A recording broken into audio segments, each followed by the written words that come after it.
Hello and welcome to the Being and Becoming podcast. I'm joined today by a very special guest. He is not only a friend, but was also a groomsman in my wedding.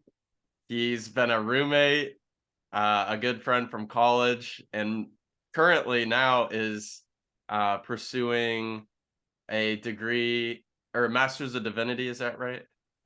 Theological studies, yeah. Theological studies. Okay. And we went to school together at Anderson University where we studied business together in undergrad. And then this guest went on to become a youth pastor and has traveled the world. And I'm excited to have on Wray on the show. So thank you so much for coming on, Ian. It's an honor. Glad to be here. We're glad to have you. So I guess I've kind of covered a lot there in that introduction, just giving you a bit of an overview. Yeah, I mentioned that we've been friends for a long time.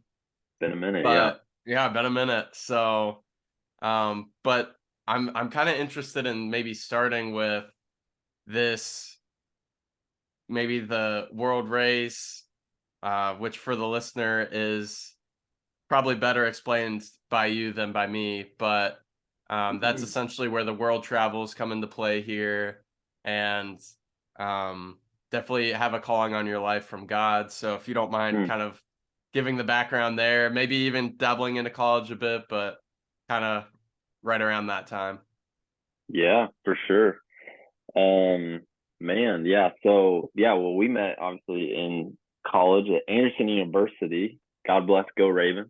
Uh, and yeah, so I ended up going on a trip. I ended up graduating a year early. So for those who don't know, I left Logan hanging a year early, even though we were good friends. I know it's that. But what I instead of doing my senior year, like I said, I was able to graduate early. I ended up going on a trip called the World Race, where at that time it's changed a little since I went on it, but you go to 11 countries in 11 months, and yeah, it was a life changing experience. I felt like the Lord kind of grabbed hold of my heart. I knew the Lord in college, but I wouldn't say I was in love with Jesus in college. Um, and then it was through that experience, just seeing the Bible come alive, like in front of me. Like I would be reading different texts and I would see the things in front of me. And so we did everything. We did, working at refugee camps. We, did street evangelism. We would go into like voodoo temples and share the gospel with like voodoo priests. We would, anything and everything. We would move rocks. Like we would just help out churches, serve them, and really just serve the local community that we were in. And so, yeah, it was awesome. It was a great experience, and I got to see the world and see different cultures and see kind of the body of Christ around the world, but also be in community the whole time doing it. So there was, how many was there? There would have been like 43 of us all together moving from country to country. And then in that country, we would break off into teams of 6 or 7. And usually you were either just yourself as a team, partnered with a ministry host, or maybe multiple teams together. So maybe there's 12 people. But if you're an introvert going on this trip, I don't know how you survive because the only time you're alone is when your eyes are closed going to sleep, and that's not even like actually alone. There's someone that's sleeping 2 feet next to you, but you are just asleep, and that's how you get your alone time. So noise canceling headphones were helpful for those who are like, leave me alone. But I'm an extrovert, and so I was always like, but let's hang out. And not everyone wanted to hang out all the time, but it was good. It was just an awesome experience, and I learned a ton, saw a lot of things, saw a lot of the world. Now I've been to, man, how many has it been? I've been on a lot of trips besides that, and so now I think I've been to 25 countries, something like that. Wow. And so seeing the world, yeah. Yeah, and speaking of being alone or being left alone, that was funny referencing graduating early and leaving me. But when you Yeah. came back after this trip, to your credit, it was the end of the school year, or I think I had been out for a month or two at that point, but I was trying to gauge, hey Ian, are you interested in rooming together Yeah. after my lease is up this summer? And you're Right. like, well, I don't have a job. I'm figuring things out. Maybe I'm gonna go back out on the mission Yeah. field, go to a different country, and as God would have it, we ended up living together in an apartment. We did. After that summer, I graduated whenever my college lease was up, and so you did redeem yourself there on True. the That is that. true. That's a Just good kidding, point. but but yeah, it was that year was fun too to hear about all your experiences and the way that you were growing and the leadership roles too. I think that you're able to Yeah. get some experience during I believe you were a team lead. I don't know if that's the correct term, but Yeah, we're in team charge leader, of yeah. team leader in charge of those 40 people I think you're talking about. Or was it Yeah, 20? I not can't. not all of them. So I was in charge of like one of the teams. So I think there was 6 or 7 on my team. So I would talk like Oh, the okay. ministry host. I was in charge of team time. I would work on kind of team dynamics oftentimes and communication. And if something was going wrong, I was the person that helped fix it. But also if things were good, I was Yeah. part of it too. So it was fun. It was great. But you got some good leadership experience that then helped you when you moved Yeah. back. You're in the job search. We had this apartment, you had signed the lease, but we're still trying to figure out where you're going to land. And then you ended up landing in probably the perfect spot for you at the time, which was Yeah. Indy Vineyard, where we both attended for a number of years. Yeah. And you became a youth pastor there. So I'm curious to hear how Did. that differed from that trip, and maybe there's a lot of Yeah. crossover. Yeah, it's a good question. Yeah, it differed quite a bit. I remember the discernment of like discerning if I was supposed to work there. And cool, quick story. This was actually, so Logan and I are talking about living together, and I don't know if I have a job. I was kind of in the interview process, but I just didn't know. And I remember it was right before I was going on another mission trip. I'd been home for like a month before going on another different trip I with my whole forgot family. that part. Yeah. Yeah.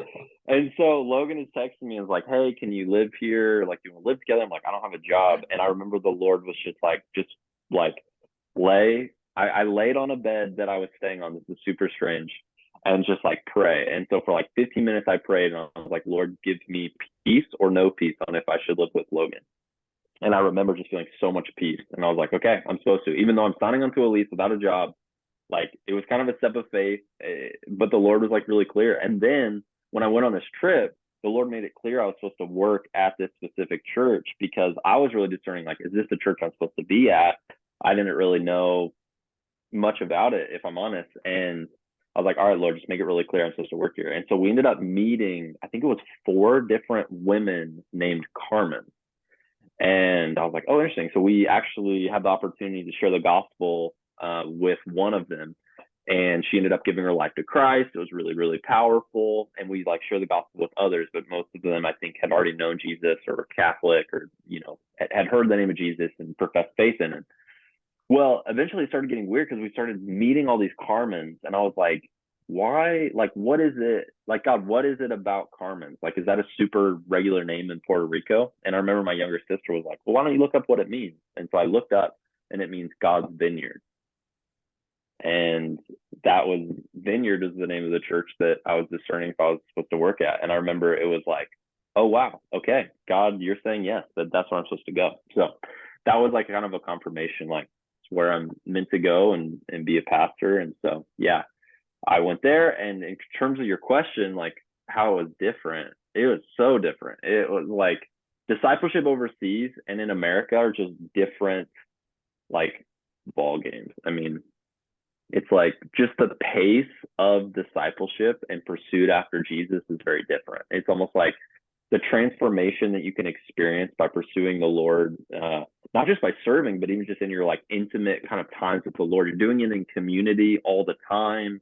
You're, even Ephesians 4:15, like speak the truth in love so that you might look more like Christ, who's the head. Like we would do that with one another. And so there was like this iron sharpening iron consistently, the feedback and walking in community. So I just felt like I experienced so much transformation so quickly. And then even anyone that I discipled also experienced it quickly, because it's like I don't know, it's like a firework for your spiritual life, essentially. Just this like trip that's designed for you to be transformed and fall in love with the Lord.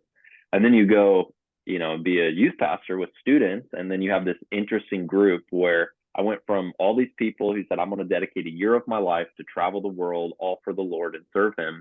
Some people sold their cars, their houses, like they were all in. So there was like already a huge buy-in.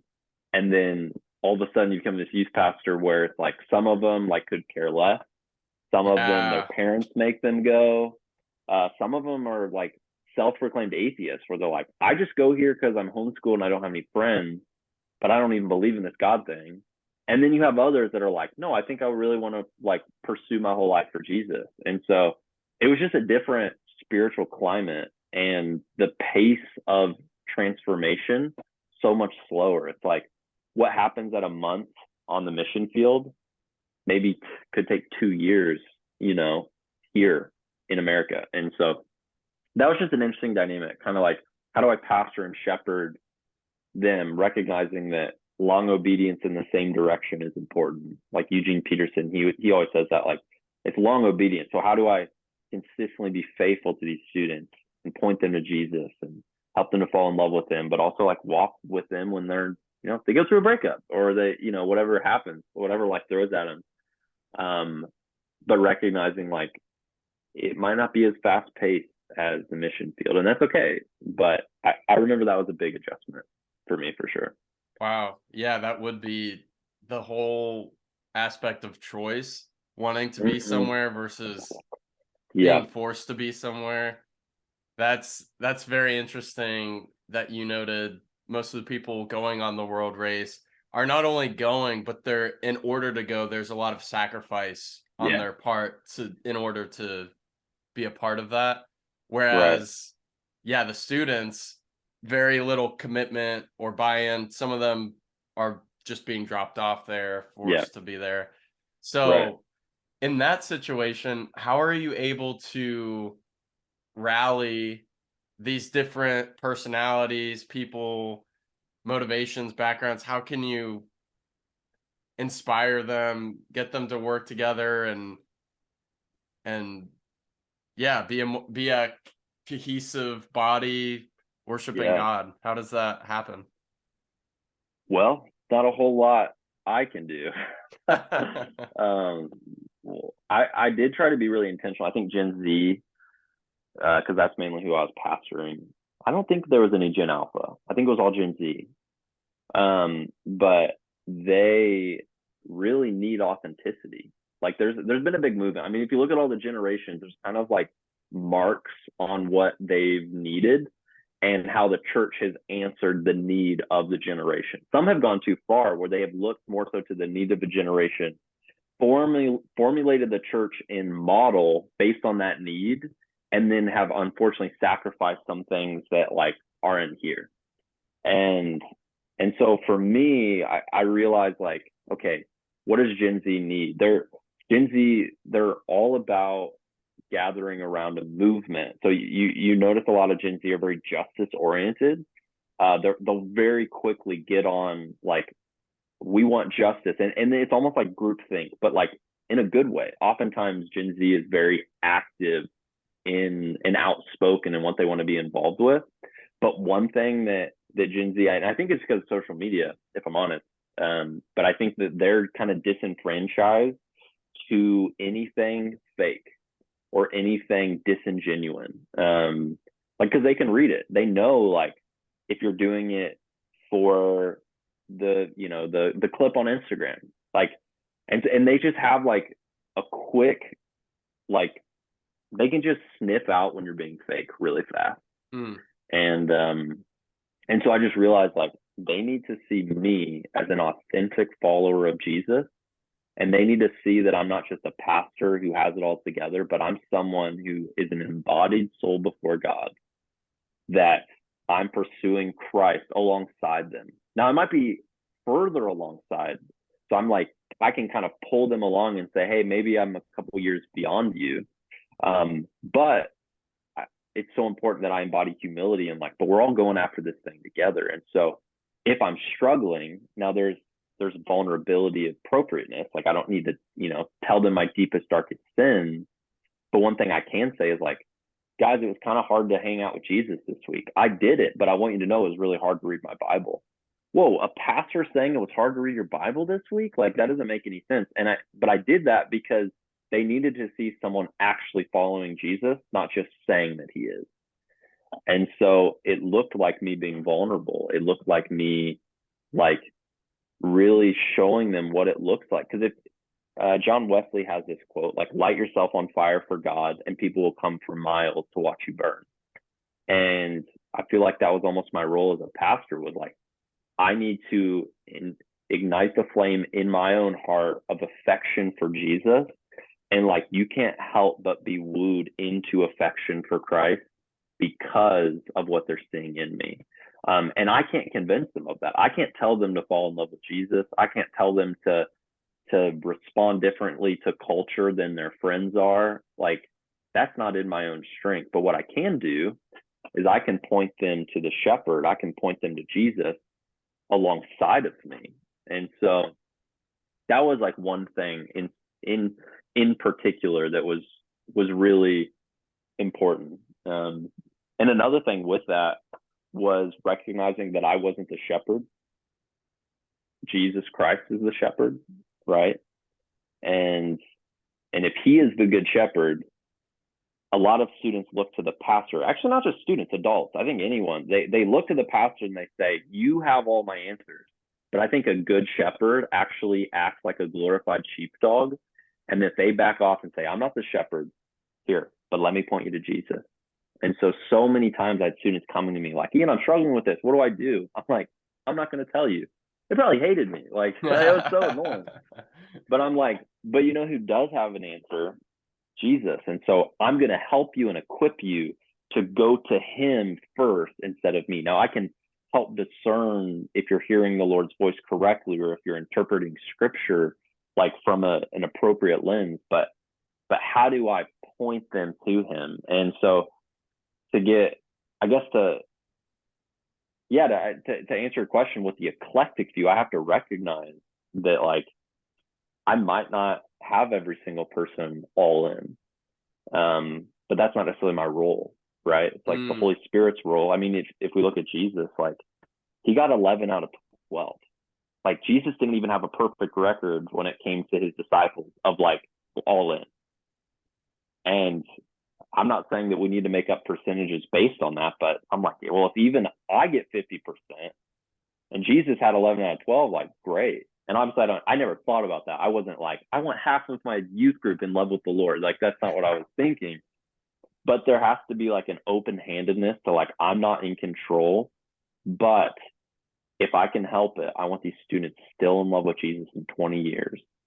And so being a real person. And then even, I feel like I'm rambling at this point, but even when it comes to, like, engaging with students who aren't all in, like, sometimes, for instance, like, let's say the atheist, like, I can't engage with them from a lens of pointing them to Jesus because they're saying that he isn't Christ, right? So what do I do there? Well, what I would often do is I would discern what's the need of that student. For instance, like, struggling with their father. I'm like, well, great. I'm going to be a father figure to them. So much so that when one day, and I still pray it to this day, that they fall in love with Jesus and give him their all, they will see those little seeds that I planted of, like, wow, Ian was there for me. He was someone who cared about me. And he didn't just care so that I fell in love with Jesus. He, like, cared about me just for me. And now that I'm in love with Jesus, there's, like, extra fire. There's extra fuel to that fire, So Yeah, no, I love that. It actually ties into something we talk about on the show, or have been talking about recently, because our show, we get into religion some, but we stay a lot in philosophy and psychology right now, at least. And so yeah. we're talking about Jung and Nietzsche, and Mm. Austin. These are kind of Austin's ideas. I thought he articulated it very well in one of our last episodes, though, where Nietzsche assumed that for human motivation, human reasoning for when they're doing something, there was always or almost always a selfish reason in there. Right. So if I were to do a good deed, the example used in the podcast was if I did something to help the poor, sure I'm helping the poor, but maybe I'm gaining social Yeah. status, or Right. there's like a give and take, or there's a motivation that's ill intended or what have Yeah. you. So I do like that you were saying there, you don't have any external negative motivation there. Like I think Hmm. that's a direct critique of kind of Nietzsche's Yeah. idea is kind of what I'm trying to say in a roundabout way, because you care for that student, the atheist student you're talking about in your example, simply because of who they are, not Right. because of anything they can do for you. Yeah. And you're praying on their behalf because you really truly do value and love them as a Yeah. person. So I Yeah. thought that that was really well put, and I wanted to add that tie-in because it Yeah. That's good. reminded me of something that we've been talking about on the show. But I wanted to say that I love the way you answered the question, because yeah, you have all these different personalities and these different kids that are growing, learning, becoming more of who they are, but your Yeah. job isn't necessarily to make it all happen, No. make it all fit. I like the No. sheepdog reference. Yeah. You're pointing them to what you believe to be the truest path, the righteous path, Yeah. and following God. So Well, I there's thought that even that like was a they will they will outgrow their need for me because there will come a day where I'm not there. So how do I teach them to go to the person that will always be there? And so it's like even with parenting, like healthy parenting is equipping your kids for like how like they're gonna outgrow their need for you. And kids that only rely on their parents, like all of a sudden when they're on their own, they don't know what to do anymore. And so if I can equip these students with how to go to the source, how to go to Christ first, how to go to scripture, how to do these things on their own, like, because they'll outgrow their need for me. Because what happens when I'm not around anymore, and I was the one who always gave the answer, and all of a sudden they don't know what to do anymore because Ian's the answer guy. And so one thing I would even say all the time when someone would ask me a question, I would say, I can, or they say, hey, Ian, I have a question. And I say, I have a response. And if I don't have the answer, or what would I say? Yeah, if I don't have the answer, I promise that we'll find it together. And I was very intentional with that language of like, I will respond to you, but I might not answer you. So sometimes students would be like, hey, and what do I do in this situation? I'm not going to give them the answer. I'm going to teach them how to find the answer on their own. And that's, in my opinion, that's healthy discipleship. That's like raising people up. That's equipping them. I mean, that's good leadership. Like that's like getting people equipped on their own. And so, yeah, that's a great distinction between response and answer. There's sometimes it's good to have that vulnerability or transparency. If sometimes I can't give you both and what I'm right, saying, but I will talk to you, but I can't promise that I can make this question or doubt whole. right, So, and I do wonder if, especially, I don't know for myself, but I do wonder if people at times, whenever they have a question, do feel the need to just give an answer, even if it's maybe not the right one.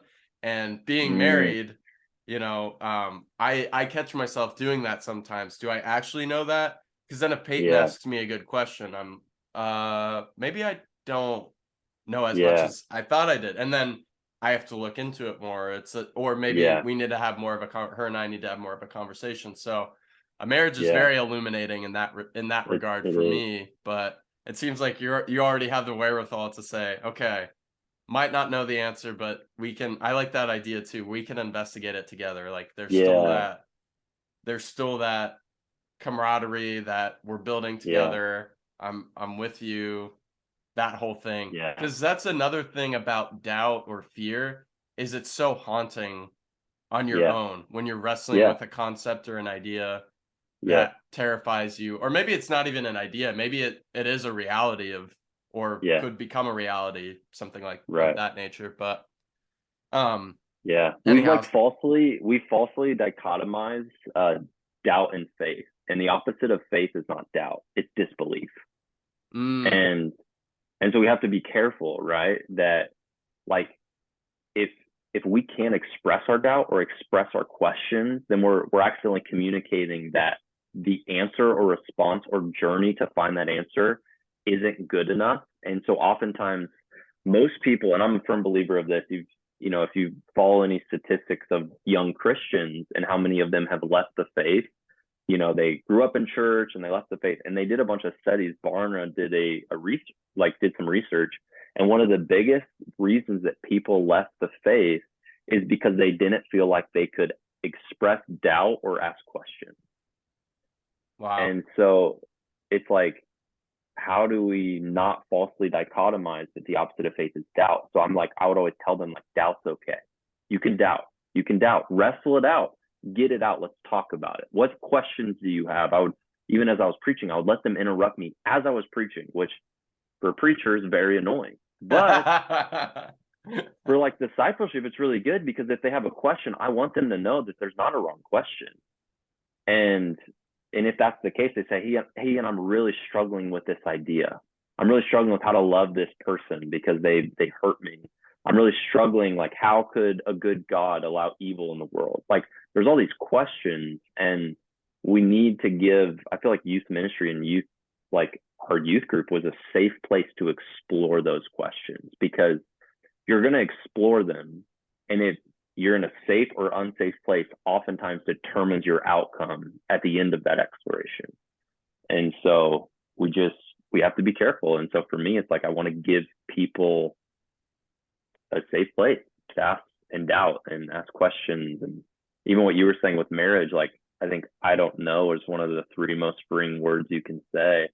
And it's also a pretty good pride check and humility check. Like, Mm, am I someone who walks in humility, and that when I say "I don't know," it doesn't bother my pride and it yeah. doesn't affect my countenance? Where I can say "I don't know" and it's actually more freeing than it is convicting or destroying. Because I never want to be the guy in the room that has all the answers, because one, it means I'm the smartest person in the room. And I think good leaders are never the smartest people in the room. They always get around smarter people. But also there's like, it's freeing to be like, "No, I don't know." And I'm fine with that. There's mystery. We have to have a space for mystery. And so I don't know. Absolutely. I like that a lot, and definitely relevant for me. That's one I do have trouble. I fall in a weird category where I'm more introverted, but I'm also an external processor. Yeah, well, So sometimes I think I know something, but then when I start opening my mouth and talking about it, I realize, oh, I actually don't know as much as I thought I did. yeah, right. So yeah, but it's good. It is a good to think before you speak, be precise in your speech. These are Yeah. all topics we have kind of been discussing recently that have been like challenging me in a good way. Mm, But that's also, I love that the way you phrase that too, with it's a pride check at the end of the day, yeah. humility check as well, because you know pride can lead you to do a lot of things, dishonorable, Yeah. dishonest, so it's definitely want to keep that in check. And I'm saying this Yeah. mostly for myself too. No, I'm with you. I Yeah, don't so have it down. I'm not perfect at it, but one thing I've been yeah. saying, as I feel like as I've been doing my master's, a lot of people fill themselves with intellect. It's like Western culture has almost viewed humanity as brains on a stick, and we've become very, very like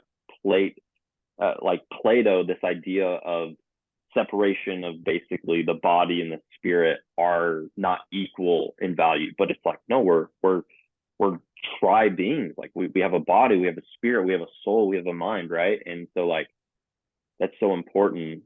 And it I don't know, we just have to be what I was getting to is as I've been saying, a lot of people in their masters, they get a lot of information and then they get a lot of pride where they're like, well, I know a lot of things. because they put their value in what they know. And for me, I feel like that alienates so many people. So I've been really trying to posture myself in humility where, okay, if I know the big word, what's the smallest word I can say for that big word? Because no one needs to know I know big words or Greek or any of that. And as people are asking me, like, how's my master's? I'm like, the more I read, the less I know. I think it's dangerous when we read some and then we think we know a lot. But I think those who actually have a lot of knowledge on a subject usually are super humble in it because they know there's so much they don't know on that topic. Right. And I like so, that a lot. The more I read, the less I know. That's such a yeah, great truth. yeah, Because someone, even too, we're both musicians, played a hmm, lot of music in college together, but someone might say to me, "Oh, you're a good guitar player." And I just yeah, think of all of the things I still need to get better at. And yeah, right. I mean, it's nice if someone compliments me, I want to accept the compliment. Of But the course. reality is I see the vast expanse of what I'm going towards, not the Yeah, little right. nugget that I've already figured out or have Yeah, worked on or worked through. But yep, also, I know you just touched on your master's program, and I did want to delve into that more because yeah, in joining this program and doing this program, a big move was necessitated, and you guys are in a new city now, we are. and just wanted to hear how some of that's going and how the program itself has been. I know you touched on it a little bit, but maybe just going more in depth on where you're at now, that transition Yeah, out of your youth pastor role sure. and that whole process. Yeah, man. Well, it was a journey. It was a long journey. Because by the end of my time at the Indie Vineyard, I was the youth pastor and small groups pastor. And then I also had the privilege of being on the teaching team. And so I was doing a lot. It was like I was just the youth pastor anymore. I was in charge of all the small groups and was preaching pretty often on Sundays. And I was really honored. Like it was a huge honor. I was really thankful for all those opportunities. But if I'm honest, it didn't make like a ton of sense for me to leave because people kind of looking is like, well, you're like, you're not that you've made it, but like you have all this, influence, in this church and you're learning and you're growing and people look up to you. But we just started feeling this like holy discontent of like the grace really lifted on my roles.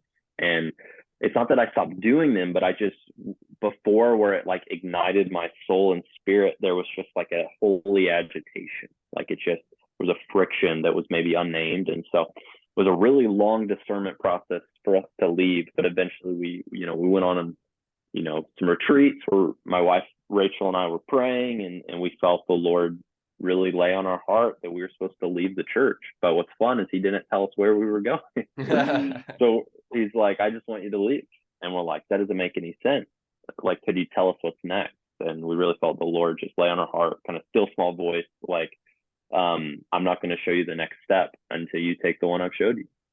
And so had like a scary conversation with the elders and staff, and it went really well. It's a really healthy church. I love them dearly, still talk with them. So it was a good, but just said, hey, we feel like the Lord is like leading us elsewhere. We don't know where. We don't know if it's here in Indianapolis or somewhere else. And long story short, so we don't get bogged down in the details, felt the Lord start to speak Nashville.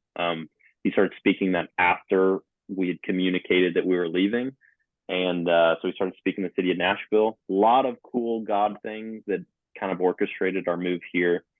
But yeah, so then I ended up doing my master's. I've been wanting to go to seminary for a really long time, and it just opened up. And so I'm doing a program with a church called the Belonging Co, where I get to like hang out with them, do some leadership stuff, but then also do my schooling online. So I don't actually have any classes in person. All of it's on Zoom or online. But in terms of how I like the program, I love it.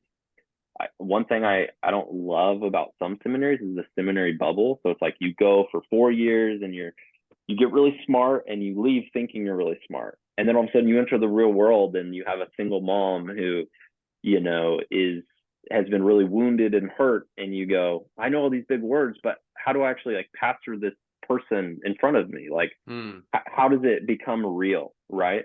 And so I think we have to be careful to not separate knowledge from like practical pastoral ministry, if that's our calling. If you want to be a scholar and go into higher education, awesome. But what this degree has really showed me, like, I don't want to be a scholar. Like it doesn't impress me personally to like know all the stuff. Like I want to take the things that I'm learning and put it into action with real people, into the church, into shifting the culture. Like how do I use these things? And so it's been really good partnership with it. Like I'm in the real world, I'm in a local church, which is so big. I'm in a local church, and I'm learning these things. And so yeah, so now we're here in Nashville, Tennessee.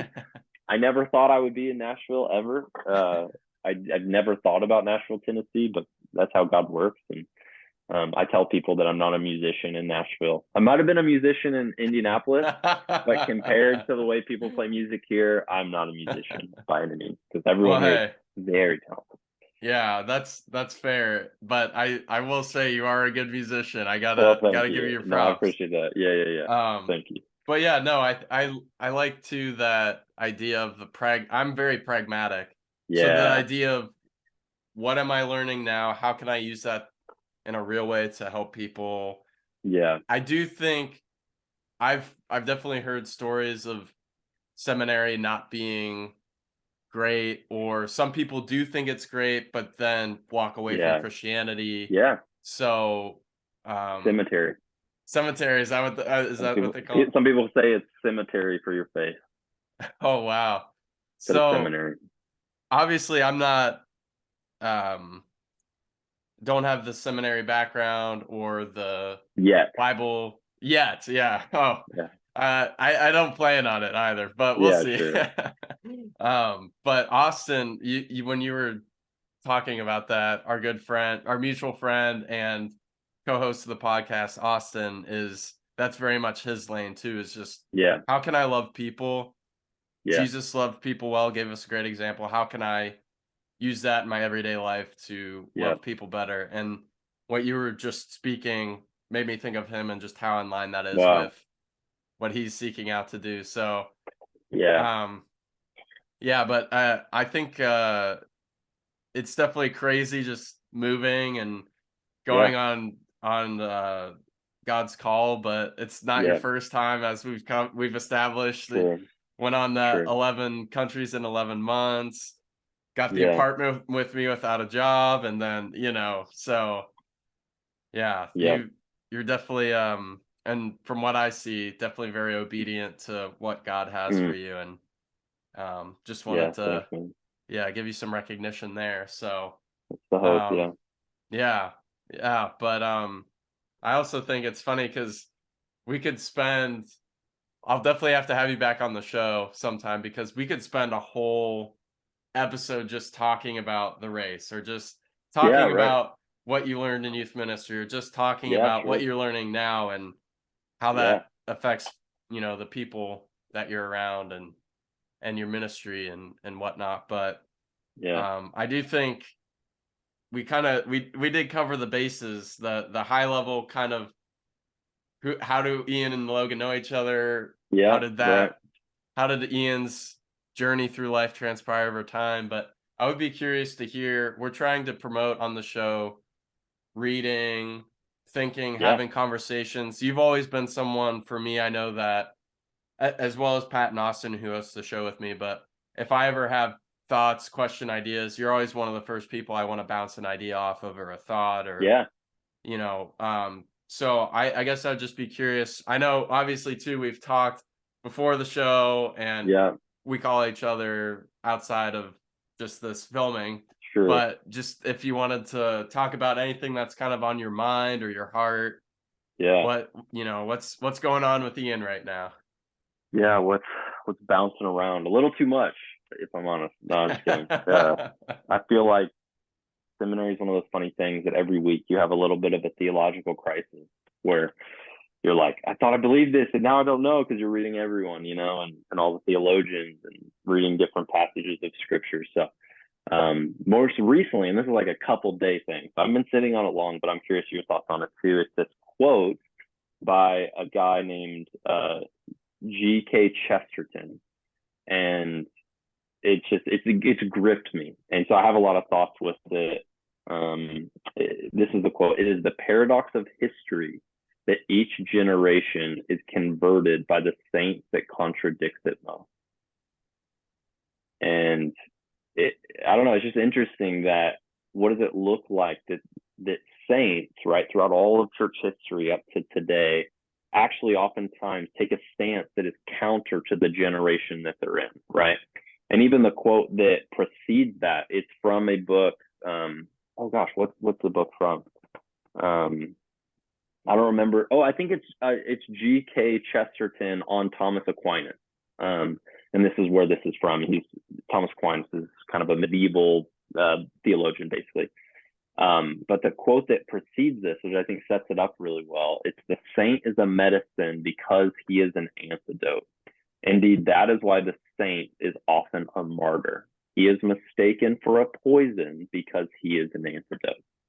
He will generally be found restoring the world to sanity by exaggerating whatever the world neglects, which is by no means always the same element in every age. Yet each generation seeks its saint by instinct, and he is not what people want, but rather what the people need. And I don't know, it's just been gripping me as like I've even had conversations with my wife of like, what is Gen Alpha? Because there's already a new generation. We had Gen Z, and now there's Gen Alpha. And then before long, generations are getting smaller. Gen Alpha, there's going to be a new generation, and each generation kind of has a marker, kind of what we were talking about even earlier. And it's like, what is Gen Alpha going to need in terms of what does Gen Alpha need the church to be in 20 years? And like, how can we even like prophetically see ahead and recognize like, okay, what in the coming generation needs to be contradicted against? Now, I don't mean having a negative approach in that we respond like, say, oh, that's bad, we're going to do the opposite thing. Like, that's not what I'm saying. But there is a recognition that there are people who stand out throughout history who have gone against the status quo, and then it became the new accepted norm. I mean, look at Martin Luther King, right? Like, he, even like his I Had a Dream speech, people always say that it was such a powerful speech, and it was a powerful speech, sure, but I think it was him prophetically saying, I have a dream that my children, right? It's this very thing that like he imagined that the coming generation wouldn't deal with the same issues that he is. And it took a saint, it took a Martin Luther King Jr. to stand up and to actually contradict the generation, right? To contradict what was happening around him. And so I don't know. I have a lot of thoughts about it and a lot of ways I could go, but that's what I've been thinking a lot about lately. Well, and I will say I have to use your line against you now, or not against you, but back to you, where Do it. I can't promise an answer, but I'll give you a response here. Yeah, there you And go. I think the Martin Luther King Jr. is definitely a very fitting example for the modern age. Yeah. That's one that I think would support, again, from just hearing this for the first or second time, that G.K. Chesterton Yeah. idea. I think that's a great example for a modern case of someone that was willing to stand up against an injustice that most people, or at least definitely a large portion of the country, perceived as wrong, but most people Right. maybe weren't willing to do something about, or maybe were willing to support a cause but didn't know how Yeah. to Speak up or speak move or up, yeah. yeah, Yeah. organize. So Sure. King was definitely great at orating, Yeah. organizing, and one of the other concepts we've been talking about on the show for the last couple months is the idea of the future and sacrificing for the future. So even just Wow. the idea of, I have a dream Mm. for the future, a vision for the Yeah. future, because it's it's a great point that we can't, or the US at that time, especially in the South, couldn't keep living in the way that it was doing. Yeah. What's the end goal? The end goal should be the peace and prosperity. The promise of the Constitution is handed Yeah. out to all people Yep. equally. So someone being able to articulate that idea and that concept in the manner in which he did is admirable. And Yeah. obviously there are a lot more people that could speak to king's brilliancy than I can, but Right. just as far as what I can gather and understand, I think that so brilliant and clever. But Yeah. Yeah. um yeah, talk about good leadership too. Oh But yeah. I did want to, so this is a little bit of an aside, but something that Yeah. you were saying that just caught my interest there. You were saying that the generations are growing or getting younger within Yeah. how long they're measuring a generation. Do you know Yeah. why that is? From my understanding of what I've read, it's specifically because of technology. Because generations are oftentimes defined by a marking moment, but also culture happens in waves. So, uh, culture, let's say in the 60s, let's say it's this 10-year period, maybe there were some really big things. Obviously, yeah, there were a ton of big things happened in the 60s.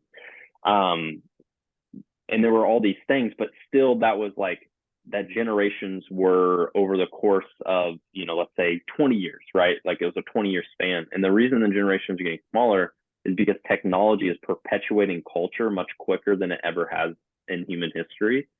So that because we have the internet, like what becomes a cultural phenomenon can now happen overnight, while it used to take months. It used to take years. Like for fashion to really take hold, it's years. Now Taylor Swift posted on Instagram, and overnight it is now the new cultural norm. And so I think technology, social media has a lot to do with that. Yeah, and that's just in my understanding. I'm not a cultural generational expert, but that's to my understanding why that's happening.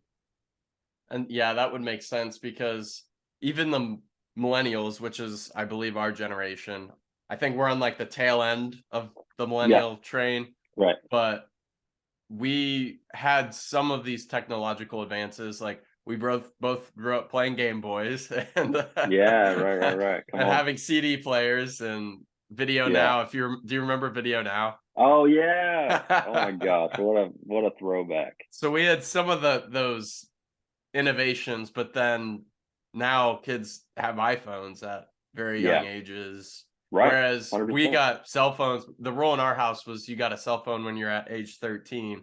So that was a Mm, huge rite of passage, kind of going into yeah, teenager phase. But even right. the phone I had back then would have Oh, it would be a so piece of different. junk today. So Oh yeah, for sure.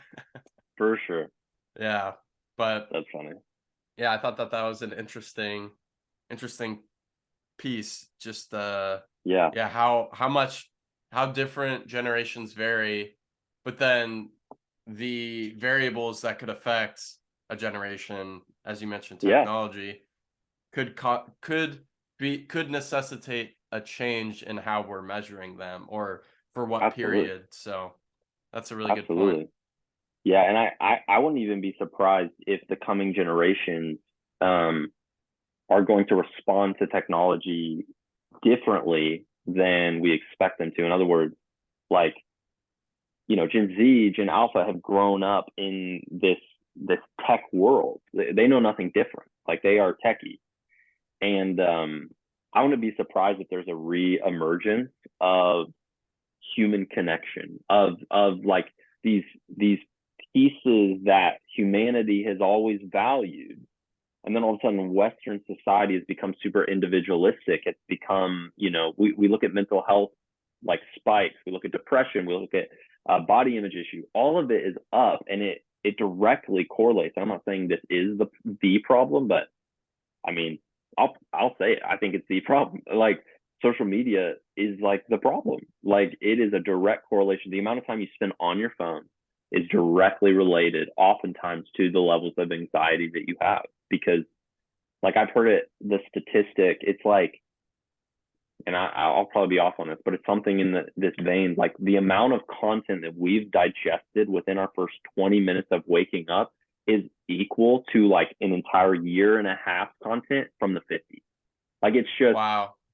it's just astronaut. Like our brains were not meant to compute this much information this rapidly. And I think we're going to start seeing kind of reacting to this technological culture more like, I'm not saying like Little House on the Prairie vibes, but like almost like, oh my gosh, actually humans connection fills my soul and dopamine levels that a screen can't. And yeah, I don't know. I wouldn't be surprised. Man, I think we could have a whole podcast just on this topic alone. Yeah, for sure. Because you knew me in college, and for the listener too, if you're still there. No. But I was very much not on my phone at all, Yeah, sure. or I used it for its basic features, text and talk. But Yeah. then I start using voice memos, notes, Google Maps, Yeah. and then I'll add social media on there, and then Yeah. next thing I know, I'm spending 5 hours a day on my phone, and I've Yeah. gotten particularly bad recently, but I do think that there is a positive feedback loop component to the social media, Oh, or yeah, that sort of thing absolutely. where you're feeling bad about yourself, so you just want to connect with people Yeah. in a low Right. cost, and not financial sense, but a low cost of, I don't have to leave my house, I don't have to organize Yeah. something again. I can just Right. pull up the phone and Quick. scroll and see stuff, and it probably I don't know.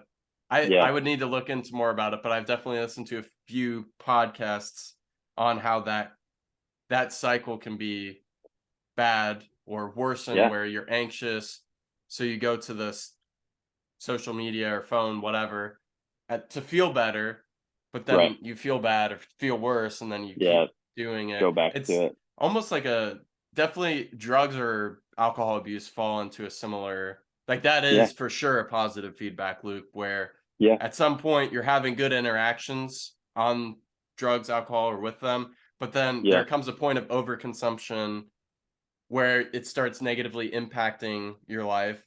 But because you have this loop in place, Yeah. it can be a dangerous trap to try to get out of. So I wonder if 100%. a similar idea would parallel to social media, but Well, I think so. Yeah. Even the creator of the like button regretted it. Like the whole purpose of it, because people weren't spending as much time on Facebook before the like button. And then there was someone in the office that actually created the like button with the intention of getting people hooked so that there was a dopamine hit when they were engaging with the social media.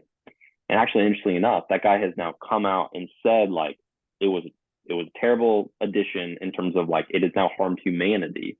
And he even sends his kids to like tech-free schools, like no screen zone, because he was involved in the making social media addictive. And he's like, that's why we made it. Like we made it. How can we get people on it as long as we can? But you're right. We could spend a whole podcast on it. yeah, I think that there's a movie or a show about that. The Social Dilemma, I think. Is that what it is? There's a documentary on Netflix. Really interesting. Yeah.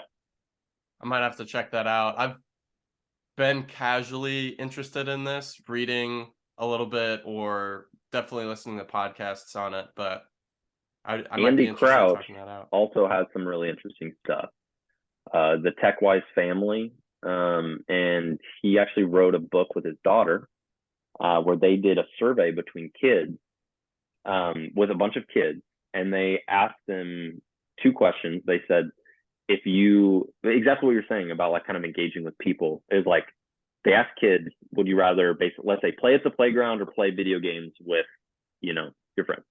And they took the digital equivalent and the in-person interaction, and they asked questions, and every single kid 100% of the time picked the in-person human connection answer. Then they followed it up and said, and what do you actually do? Even though you want one thing, what do you actually do? And then it shifted, and then what actually people did was gone on Fortnite with their friends, even though they want to go to the park and play outside. And Wow. so kids, it's important as adults and parents eventually, all this stuff of like recognizing this is actually the desire of the kid's heart, the desire of our heart. Like just even like the desire is human connection. And if that's the case, how do I create spaces for that human connection and not limit myself to interaction between a screen? Ironically enough, as we Zoom, but that's because we live in different cities. So. Oh, that is kind of funny too. Yeah, anytime you're leveling a critique at technology, but then I'm so It has its reliant on perks. it now. Yeah. It is it. Yep.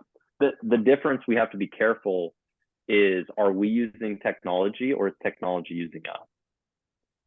And so are we using it as a, not even a tool, but can we use it as an instrument?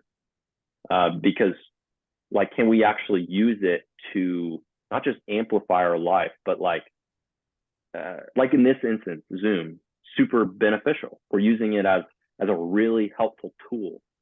Technology is not using us. We're using it to allow this conversation to happen. You're listening on the airwaves, on the podcast. This is all technology.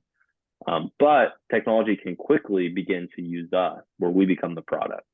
And not just on social media, there's other ways. And so we have to really ask ourselves, how am I using technology, and how is it benefiting me? And am I letting it benefit me, or am I the one that, you just have to weigh those things. So Yeah, all great points.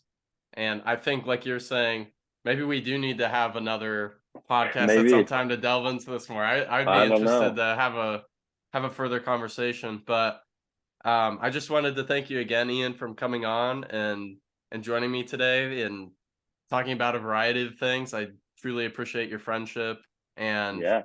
just wanted to see if you had any closing thoughts or pieces of advice, etc. Oh man, closing thoughts, pieces of advice. Um,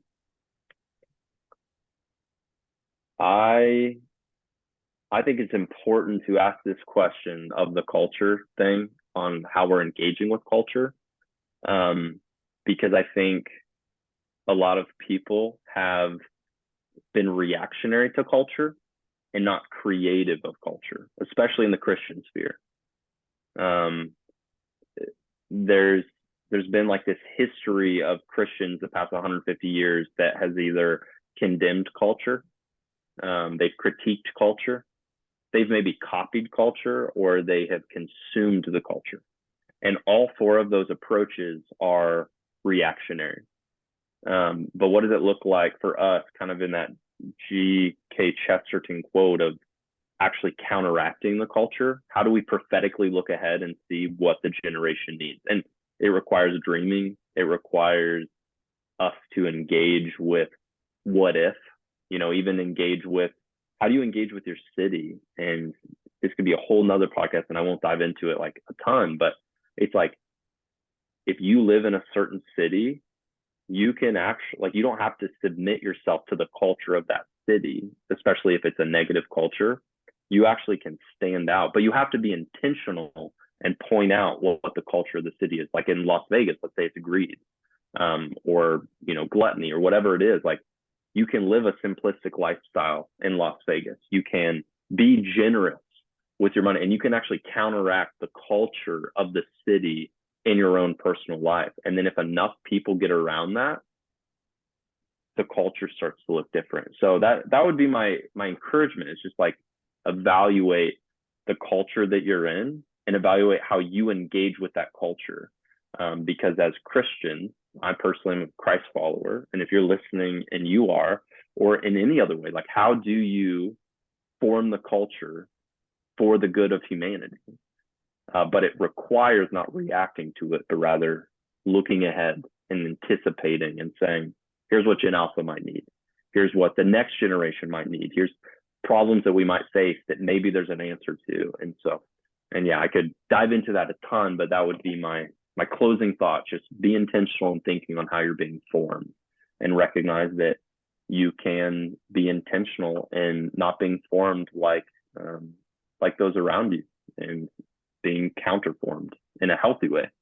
So Yeah, I really do appreciate your time, and I wanted to chime in though just on that last piece you had said, yeah, please do. because I I think most of my life I've been, not even that I've been trying to be this way intentionally, but I've been weird or odd. But it's more of, I'm just trying to figure out who I am and being that person Mm-hmm. regardless of the things that happen around me. But I've noticed in the last 4 or 5 years, you had talked on that uh idea of the, what was it, creating culture versus reacting to culture? Was that Yeah, the, yeah, yeah, yeah. okay. So I've always been highly creative, and I've enjoyed Yeah. creating. Even in Anderson University, where we went to school, some people could complain because it might be boring to them or there's maybe not a Mhm. lot to do. But for us in our friend group, we always just made our own fun. And Absolutely. we didn't have to rely on parties or programming. Yeah. We were gonna have fun every day, regardless of what was going. That was just Absolutely. our mentality, I guess. But in the last 4 or 5 years, I've definitely noticed myself switching. I don't play music as much. I'm not Mm. writing as much. I'm not doing X, Y, and Z as much, seeing friends as often. So Yeah. it's definitely on my radar to start trying to counteract that and Yeah. be more a part of creating meaningful, I guess you could call it culture or just life outlook, habits, beliefs. It's something I'm trying to be more mindful of. Yeah. A small way I'm doing that right now is I am trying to write poetry Love it. because it's simple and I can write short So good. haikus, and then I Yeah. release them. Again, I'm using social media to do this, but I use it more as I have almost no followers and I don't follow anyone on it, but I just use it to release It's great. those ideas and like keep them on that account. And I don't know, it's just the way that I'm trying to counteract, Yeah. yeah, just that the way I've always been and the way I'm becoming, just trying to align those or integrate. Because Right. there's definitely a piece of the last 4 or 5 years where I'm being more responsible, some of those Yeah. kind of things. Like life is just changing. But I also Yeah. want to maintain some of that creative side of me. So I'm trying Yeah. to The integrate wonder. it It's great. into this life and not just being on my phone consuming. Because that's I would Yeah. fall on as far as the so if there's that dichotomy of creating culture and reacting, I would definitely be in that consuming where I'm just Yeah. watching a lot of Yeah. shows, podcasts, Right. social media, whatever. I think Yeah. I'm going through that a lot right now, but when I'm at my healthiest, I think I don't have the phone on me at all, and I'm Right. just Yeah. playing guitar or I'm with Yeah. friends and family. And Yeah. so I'm glad you, and I'm Good. sorry I'm going way long now, but No, I'm fine. I'm good. I'm glad you brought that up. And it definitely, I needed to respond because I felt that it Mm. related to me very Yeah. strongly. So in this way, Good. and we need to have you back on for another episode. I'd love to. I'm calling it now. So thanks so I'd much love again for to. coming on and being a guest, Of Ian. course. Happy Yeah. to. Thank you.